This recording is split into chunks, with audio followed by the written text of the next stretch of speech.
M10, question 1. Coin toss. There's a coin toss to see who goes first. Defending team sends out 11 players on the field, and the opposing team sends out 2 batsmen. The batsmen work together and hit the balls away from their wickets, wickets being 3 wooden stumps with 2 balls on top. And they hit the balls away from them, and if they both hit the balls, they switch sides and run to hit a point, but they can't let their wickets get hit. If they do, they're out.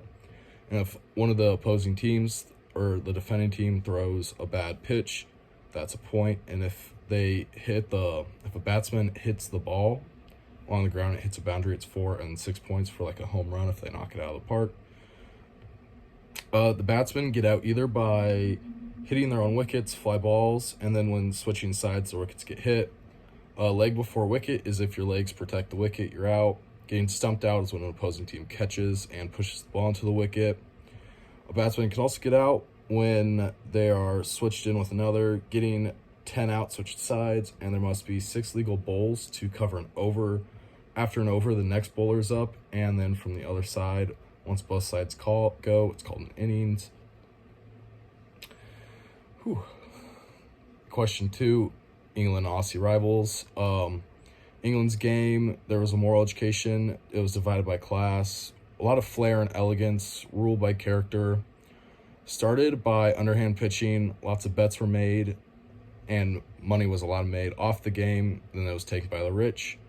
The Marylebone Cricket Club was made, or the MCC, codified the rules of cricket.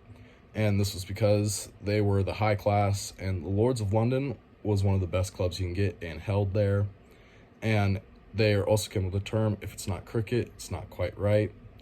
And then it was brought all around the British Empire, and it was used to really show virtues. And amateurs were the upper class, and the pros were the lower class, and they played it very differently. Question 3, W.G. Grace was a star. The MCC used him and his skills to beat out the professionals. And he played off both feet, batted in different strokes, and invented defensive play.